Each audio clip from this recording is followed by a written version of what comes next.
Hi, let's take a look at the Eclipse for PHP developers. Let's see how to install Eclipse and also the System Explorer plugin. This is going to help us to be a little bit more efficient with PHP code on a remote system. So first of all, let me show you what the PHP Eclipse can do. We have error highlighting, so if I miss a semicolon, it's going to give me an approximate line of this problem. And then if I start typing a command like MySQL, I have some options and choices in terms of functions, especially if I don't have them memorized, if I'm not so familiar with them yet. So let's see how this is done. We'll go ahead and start by Googling PHP Eclipse, which should give us a couple of options here. Eclipse PHP development tools, and then Eclipse for PHP developers. Let's follow the first link here, Eclipse PHP development tools. And this takes us to a website that describes really nicely the different features and reasons why perhaps we would want to have this. So we'll click on OS X 64-bit, that is my local workstation, and I get to download the Eclipse, the Oxygen version, and it will have the plugin uh, pre-installed. Once Eclipse is installed, let's go ahead and take a look at more detail. If we go to the File menu, we see we have a PHP project available. We get to create a local PHP project, and that works well. We can go ahead and create files, and we could perhaps FTP or SSH those files outside of Eclipse. However, there is a plugin that we might want to use to uh, automatically transfer the files for us. Let's go under the Help menu, and in the Help menu there is Install New Software option.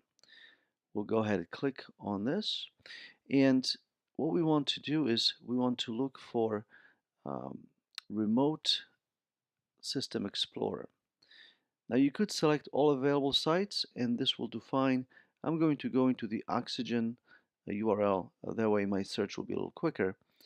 But here I'll go ahead and type in a Remote System Explorer. And you might notice that I have the hide items that are already installed unchecked. Therefore, it'll come up since I already have it installed. But it's called Remote System Explorer End User Runtime. You check that box and then next to install it. What this will give you is a new perspective. Now, the perspective can be opened under the Window menu, and then you go under Perspective, Open Perspective, and then, whoops, Perspective, Open, and then Other. Here you have now available Remote System Explorer. So go ahead and open. From now on, you will have two buttons in the upper right hand corner, one for the PHP perspective and one for the Remote System Explorer. So as you can see, as I switch perspectives, I still have my local file available for editing, and so that's quite useful.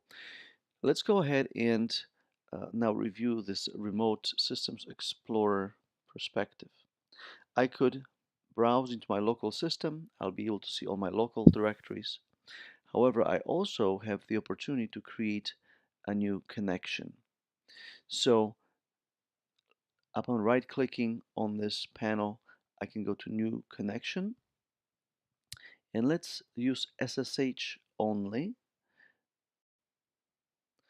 Now we'll go ahead and press Next, and let's use the host name. Of course, if you just have the IP address, that's where you put it in. I have a host name,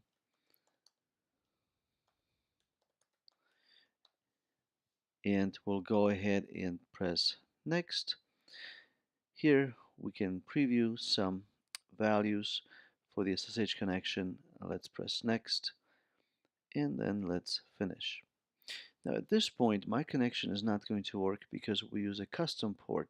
So the tricky part of it is that we have to go to SSH shells, right click on that, go to Properties, and we have Environment Variables, Servers, and Subsystem.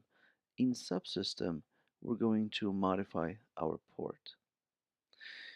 We can also then save our user. Uh, we can also leave it empty. Let's go and leave it empty for now, and we'll apply the changes. At this point, let's right click on our connection and then press Connect. Let's go ahead and apply the correct credentials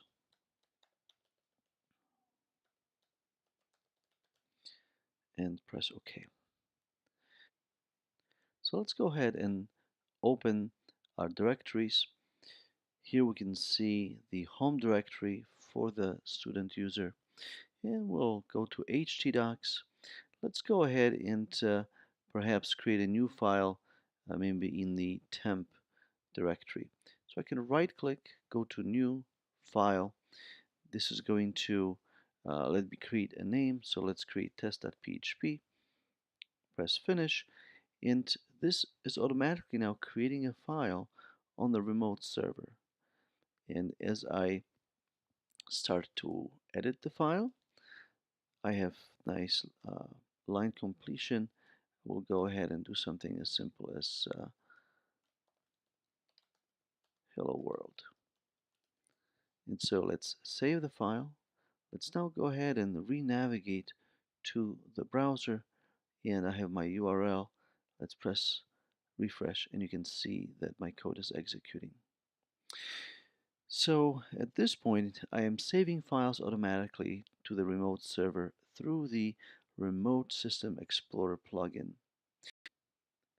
There's a slight difference between the PHP perspective and the Remote System Explorer. If I am in the Remote System Explorer perspective, I have my remote file open. Notice my icon here, it looks a little bit different on my system. It looks like Vim. So if I was to type in MySQL, notice that the completion is somewhat small. These functions are limited.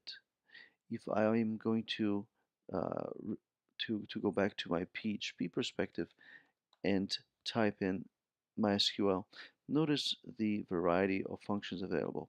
So the PHP perspective is a little bit richer in terms of development options, and the Remote Explorer perhaps a little bit more limited. So what makes sense is to perhaps copy your code from the remote server, and if there's a situation where you feel you may need a little more help, simply paste it into the file opened in the PHP perspective, and then you can enjoy the additional functionality, and then simply copy and paste the code back into the remote Explorer perspective. One last hint, we can actually open the terminal to the remote server right inside of Eclipse. This is done right off the main ribbon, where the button that looks like a monitor actually represents the terminal. So when you click on it, you enter the information, connection information, and then press OK.